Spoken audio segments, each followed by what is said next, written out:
ନମସ୍କାର ଗ୍ରାହକ ବନ୍ଧୁ। ଆଜି grow oil junior baby foods ବିଷୟରେ ମୁଁ ଆପଣଙ୍କୁ ଆଜି କ୍ଲିଅର କରିବାକୁ ଚାହୁଁଛି। ସାଧାରଣ ମାର୍କେଟରେ ମିଳୁଥିବା ବେବି ଫୁଡ୍ ଆଉ ଗ୍ରୋ ଅଏଲ୍ ଜୁନିୟର ଭିତରେ ଫରକ କ'ଣ ଅଛି ଦେଖନ୍ତୁ। ଏ ପ୍ୟାକେଟ୍ ଦେଖନ୍ତୁ, ଆପଣ ଭାବୁଥିବେ ଯେ ପ୍ୟାକେଟ୍ରେ ଆପଲ୍ ଚିତ୍ର ଅଛି, ୟା ଦେହରେ ସତରେ କ'ଣ ଆପଲ୍ ପଡ଼ିଛି? ଓବିୟସଲି ସମସ୍ତଙ୍କର ସେଇ ଡାଉଟ୍ ହେବ। ଦେଖନ୍ତୁ, ଗୋଟେ ଜିନିଷ ଏଇଟା ହେଉଛି ଯେଉଁଟାକି ଆପଲ୍ର, ଆପଣ ଜାଣିପାରୁଥିବେ। ଦେଖନ୍ତୁ, ମୁଁ ପୁରା ଖୋଲିକି ପୁରା ଦେଖାଇ ଦେଉଛି। ଏଇ ପ୍ରୋସେସିଂଟା ଏତେ ସହଜ ପ୍ରୋସେସିଂ ନୁହଁ, ବହୁତ ହାର୍ଡ଼ ପ୍ରୋସେସିଂ। କୌଣସି କମ୍ପାନୀ ଆମେ ତ ଆଜି ମାର୍କେଟରେ ଦେଖିନୁ, କହିପାରିବୁନି ଯେ ଆପଲ୍କୁ ବେବି ଫୁଡ଼୍ରେ ସେ ଦେବାଟା ଆମେ ଜାଣିନୁ। ଦେଖନ୍ତୁ, ଆପଣ ଭାବୁଥିବେ ଶୌକିନି ମଡ଼ମଡ଼ ହେଉଛି, ମୁଁ ବି ଖାଉଛି। ଦେଖନ୍ତୁ, ଯେମିତି କୁଡ଼କୁଡ଼ା ଟାଇପ୍ର ମୋତେ ଲାଗୁଛି।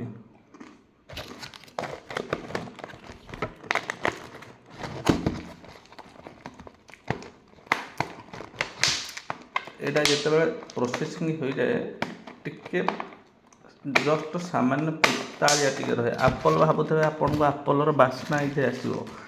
ନ୍ୟାଚୁରାଲ୍ ଆପଲ୍ ପାଉଡ଼ର କେବେ ବି ବାସ୍ନା ହୁଏନି। ଏଇଟା ପୁରା ନିରାଟ ସତ କଥା। ଆପଣ ବି ଚାହିଁଲେ ଆମ କମ୍ପାନୀରେ ଭିଜିଟିଂ କରିକି ଦେଖିପାରିବେ, ଆମେ ବି ଦେଇପାରିବୁ। ଶିଶୁର ଗ୍ରୋଥ୍ ପାଇଁ ଆମେ ଚେଷ୍ଟା କଲୁ କିଛି ନୂଆ କରିବା ପାଇଁ, ଯେଉଁ ଜିନିଷଟା କେହି କରିନାହାନ୍ତି। ଏ ପ୍ୟାକେଟ୍ ଆପଣ ଭାବୁଥିବେ ଏଇଟା ଗୋଟେ 400 ଗ୍ରାମ ପ୍ୟାକେଟ୍ରେ ଆ ଦେହରେ କେତେ ଏମିତି ଆପଲ୍ ପାଉଡ଼ର ପଡ଼ିଛି। ଆଜ୍ଞା, ଆପଣ ଜାଣିଛନ୍ତି ଯେ 15 କିଲେ 12 କିଲେ ଆପଲ୍ ତାକୁ ଶୁଖେଇଲେ ହାର୍ଡ଼ଲି 15 କିଲୋରେ 1 କିଲେ ହିଁ ପାଉଡ଼ର ହେବ, ବିଶେଷ ହେବନି। କାହିଁକିନା ସେଇଟା ପୁରା କ୍ଲିଅର କରିକି ନେଇକି ଆସିବାକୁ ପଡ଼ୁଛି। ମେସିନ୍ର ପ୍ରୋସେସିଂରେ ସେ ସେମିତି ହେଉଛି ସେଇଟା।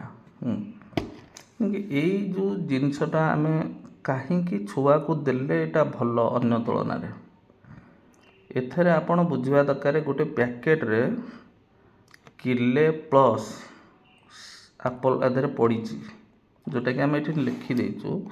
ଦେଖନ୍ତୁ, ନ୍ୟାଚୁରାଲ୍ ଆପଲ୍ ପାଉଡ଼ର, ତାପରେ ଅନ୍ୟ ଇନଗ୍ରେଡ଼ିଏଣ୍ଟସ୍ କ'ଣ ଅଛି। ଆପଲ୍ ଜାଣିଥିବେ ଦେହ ପାଇଁ, ଶରୀର ପାଇଁ ବହୁତ ସୁସ୍ଥ ରହୁଛି। ମାନେ ସବୁ ଲୋକ ବି ଖାଇପାରିବେ, ଶିଶୁ ବି ଖାଇପାରିବେ, କିଛି ଅସୁବିଧା ନାହିଁ। ବେବିର ଗ୍ରୋଥ୍, ବ୍ରେନ୍ ଡେଭଲପମେଣ୍ଟ ବି ବଢ଼ିଆ ଇଏ। ତାପରେ ଦ୍ୱିତୀୟତଃ ହେଲା ମଖନା ଜାଣିଛନ୍ତି, ଭରପୁର କ୍ୟାଲସିୟମ୍, ଯେଉଁଟାକି ପୁରା ଏଇଟା ବି ଆମେ ଏଇ ପ୍ୟାକେଟ୍ରେ 120 ଗ୍ରାମ ମଖନା ଆମେ ଦେଉଛୁ। କାହିଁକିନା ଛୋଟ ଛୁଆ ବୋନ୍ ନିହାତି ଷ୍ଟ୍ରଙ୍ଗ ହେବା ପାଇଁ ମଖନାର ଆବଶ୍ୟକତା ରହିଛି। ତାପରେ ତୃତୀୟ ଜିନିଷ, ଏଇଠି ଦେଖିଦିଅନ୍ତୁ, ଏସବୁ ଜିନିଷ ରାଜମା, ବ୍ଲାକ୍ ଗ୍ରାଉଣ୍ଡ, ଏସବୁ ଜିନିଷ ବି ଆଡ଼୍ ହେଇଛି। ତାପରେ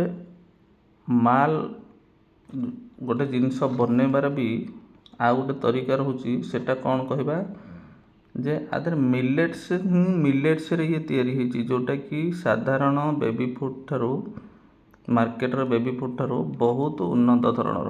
ମିଲେଟ୍ସ ମାନେ ଜାଣିଥିବେ, ଯେଉଁଟାକି ଗ୍ଲୁଟେନ୍ ଫ୍ରି, ଖାଇଲେ କୌଣସି ପ୍ରକାର ହଜମ କ୍ରିୟା, ଯେଉଁଟାକି ଗ୍ଲୁଟେନ୍ ଫ୍ରି କହନ୍ତି, ଅଠାଳିଆ ଯେଉଁ ଜିନିଷଟା ଲାଗିବ। ଧରନ୍ତୁ ଆପଣ ଗହମରେ କିଛି ଜିନିଷଟା ବନା ହେଇଛି, ସେଇଟା ଅଠାଳିଆ ଲାଗିବ। ଆଉ ମିଲେଟ୍ସରେ ଯେଉଁଟା ରହୁଛି ହେଭି ପ୍ରୋଟିନ୍ ଆଉ ଏନର୍ଜି ବି।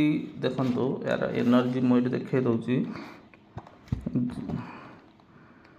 ଏନର୍ଜି 392.3, ଯେଉଁଟାକି ମାନେ ହେଭି ଏନର୍ଜି ମିଲେଟ୍ସରେ ଇଏ ହେଇଛି। ଯେଉଁଟାକି ଗ୍ଲୁଟେନ୍ ଫ୍ରି ମତଲବ ଗ୍ଲୁଟେନ୍ ମାନେ ଅଠାଳିଆ ଯେଉଁ ଜିନିଷଟା ଆପଣଙ୍କର ରହୁଛି, ଧର ଖାଦ୍ୟଟା ଖାଇଲେ ଆମର ଷ୍ଟୋମାକ୍ ଭିତରକୁ ଗଲେ ଅଠାଳିଆ ରହିକି ହଜମ କରିବାରେ ଟିକେ କଷ୍ଟ ହେବ, ସେଇ ଜିନିଷଟା ଏଥିରେ ନାହିଁ କି ପେଟରେ ଗ୍ୟାସ୍ ବି ଛୁଆର ହେବନି।